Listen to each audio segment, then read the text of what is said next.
오늘은 꼬마 빌딩 어떻게 하면 잘 사는지 이 부분 많은 분들이 좀 궁금해하는 것 같아요.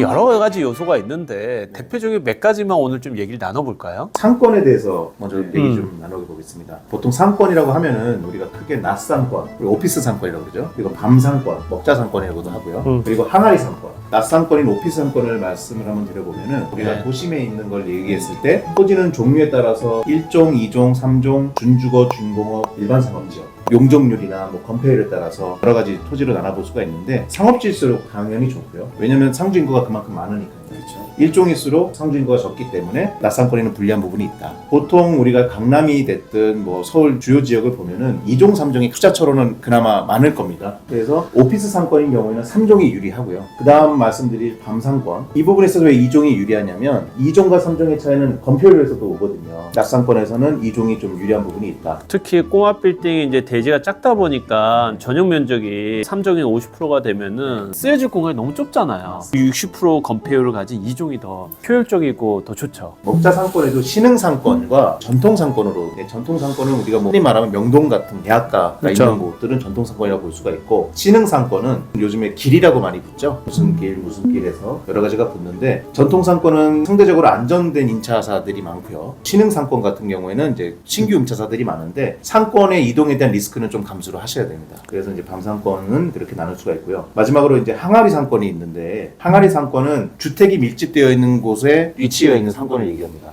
크게 두 가지로 볼 수 있는데, 다세대나 연립이 있는 주택이 있을 수 있고요. 아파트가 있는 곳이 있을 수 있는데, 보통 아파트가 있는 곳을 추천하는 이유가 구매력 차원에서 상대적으로 가격이 비싸기 때문에 거주하는 인구들, 이동하는 유동인구조차도 구매력의 차이가 좀 있을 수 있다. 상권이 그것뿐만 아니라 이제 특수상권이라고, 요즘에 임대료 상승에 의해서 기존 임차인들이 이제 나가고 대기업들이 들어오면서 임대료가 높이 펌핑이 됐다가 젠트리피케이션이 일어나면서 그냥 다시 공실이 생기든지 하면서 좀 하락하는 그런 상권들이 있기 때문에 이 점은 좀 유의해야 되는 것 같습니다. 상점을 통해서 홍보 효과를 가져가기 위해서 그래서 안타난 상권이갖고 높은 임대료를 주고 팝업을 한다든지 이런 건데, 사실 유행에 너무 민감하기 때문에 잘 들여다봐야 될 것 같습니다. 도로 입지도 있죠. 네, 있죠. 네. 이 도로 입지 같은 경우는요, 당연히 사거리 북도로 코너가 제일 좋죠. 왜 그러냐면 건물이 기존에 있었는데 결과적으로 건물이라는 게 내용연수가 있어요. 내용연수가 결과적으로 신축하게 된다면 일조권 사선을 받지 않는 북도로가 제일 좋다. 그 다음에 한 면만 있는 길보다 양면 도로가 좋습니다.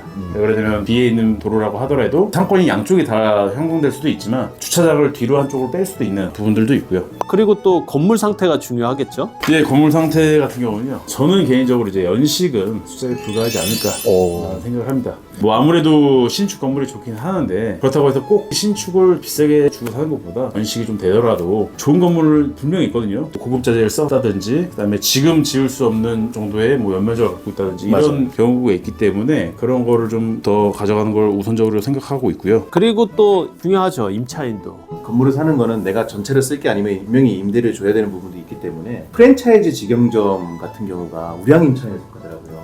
프랜차이즈 직영점으로 들어오려면요, 거기에는 이제 상가 분석팀이 있습니다. 상권을 다 알아보고 유동인구 다 체크하고 들어오기 때문에 당연히 건물의 가치가 높은 거죠. 상대적으로 이제 신규로 들어온 임차인보다는 조금 오래된 임차인들이 좋은 경우가 있더라고요. 임차인이 오래 있다라는 것은 그만큼 이 상권이 괜찮다고 검증되는 거고요. 그 건물에 불편함이 없다라는 거잖아요. 그걸 반증하는 거기 때문에 또 임차인이 오래 있는 게 좋죠, 사실. 이제 살려고 하는 그 건물의 주위를 봤을 때 신축을 하고 있는지, 그런 신축하고 있다라는 건 곧 변화가 있고 발전된다는 거기 때문에 신축하는 건물이 몇 개 있는지 좀 눈여겨볼 필요가 있습니다. 그러니까 오늘 여러 가지 이제 상권도 얘기하고 입지도 얘기하고 건물 상태, 뭐 임차인과의 관계, 기타 등등을 얘기했는데 저희가 모든 걸 다 얘기할 수는 없으니까 오늘. 그래서 오늘 저희가 이제 준비한 건 여기까지인데, 꼬마 빌딩을 잘 고르려면 본인이 공부 많이 해야 될 것 같아요. 공부가 많이 돼 있으면 좋은 물건이 나타났을 때 경험이 좀 부족하더라도 바로 선택할 수 있는 자신감이 생기거든요.